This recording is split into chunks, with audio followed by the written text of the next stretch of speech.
सुप्रभात मंडळी.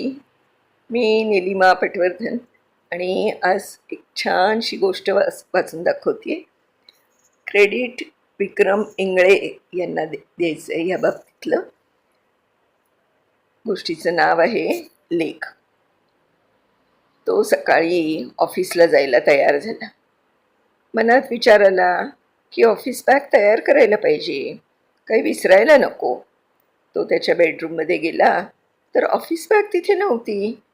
म्हणून सगळीकडे शोधत त्यांनी बाहेर बघितलं तर कोचावर ऑफिस बॅग तयार करून ठेवली होती. आतमध्ये एक नॅपकिनची व्यवस्थित घडी, एक स्वच्छ धुतलेला रुमाल आणि 2 बाटल्या पाणी, आणि त्याच्या बॅगच्या शेजारी एक चिठ्ठी ठेवली होती. मला माहीत आहे की दिवसभर कामात असता, त्यामुळे बऱ्याच वेळा पाणी प्यायचं विसरून जाता. त्यासाठी पाण्याच्या 2 बॉटल्स दिलेल्या आहेत. मला तुमच्यापेक्षा जास्त काळजी तुमच्या किडण्यांची आहे. आता फ्रीजवर एक चिठ्ठी आहे आणि खाली एक स्माइली होती. तो फ्रीजपाशी गेला आणि तिथं फ्रीजवरची चिठ्ठी वाचायला सुरुवात केली. संध्याकाळी ऑफिसमधून जेव्हा तुम्ही घरी याल तेव्हा परत मी घरी नसेन. तुमच्याकरता फ्रीजमध्ये आईस्क्रीम ठेवलेलं आहे. संध्याकाळी ऑफिसमधनं आलात की मी यायच्या आधी आईस्क्रीम खा. मला माहिती आहे तुम्हाला आईस्क्रीम खूप आवडतं आणि तुम्हाला हॅपी मूडमध्ये बघणं मला खूप आवडतं. आता तुमच्या बेडरूममध्ये जा आणि तुमच्या टेबलवरून मोबाईल घ्या. आणि खाली एक स्माइली. तो बेडरूममध्ये गेला आणि बघितलं तर मोबाईलच्या खाली आणखीन एक चिठ्ठी होती. त्याच्यावर लिहिलं होतं, कामाचा ताण असतो त्यामुळे दिवस खूप हेक्टिक असतो हे मला माहिती आहे, पण दुपारचा लंच वेळेवर घ्या आणि कितीही ताण आला तरी रिलॅक्स राहा. काही गोष्टी सोडून दिलेल्या छान असतात. ते BP, डायबिटीस असल्या काहीही गोष्टी मागे लागलेल्या मला आवडणार नाहीत. मला तुमच्यापेक्षा तुमच्या तब्येतीची काळजी आहे. आणि आता डायनिंग टेबलकडे जा. पुन्हा खालती एक स्माइली चिठ्ठीच्या. तो मोबाईल खिशात ठेवला आणि तो डायनिंगकडे गेला आणि बघितलं तर तिथे काहीतरी झाकून ठेवलं होतं.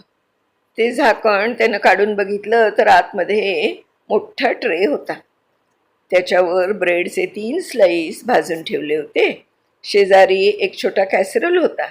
त्यात बघितलं तर 2 बॉइल्ड एग्स होती.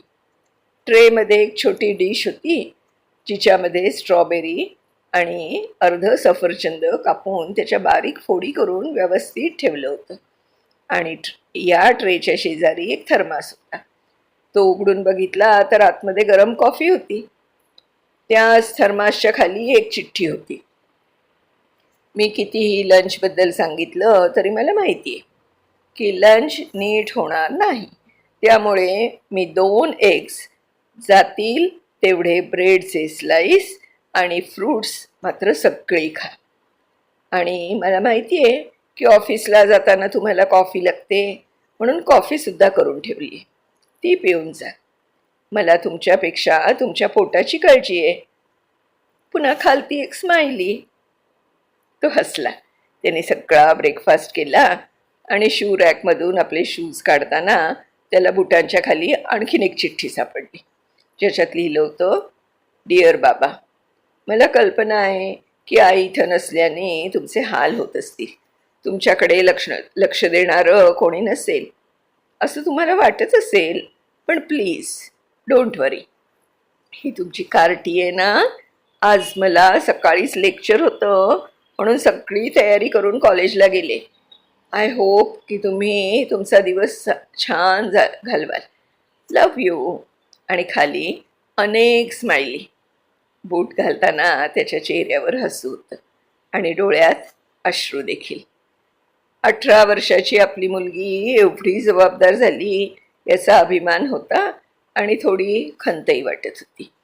निघताना दरवाजा लावायच्या आधी नेहमीप्रमाणे त्याने समोर बघितलं, पण आज डोळ्यात आलेल्या अश्रूंमुळे त्याला त्याच्या दिवंगत बायकोचा फोटो धुसर दिसत होता. खूप टचिंग आहे ना गोष्ट, पण लेखी असतातच अशा, खूप लाघवी. धन्यवाद विक्रमजी. खूप छान पोस्ट आहे. माझी खात्री आहे माझ्या सगळ्या श्रोतृवृंदाला पण तुमची ही पोस्ट नक्की आवडेल. धन्यवाद.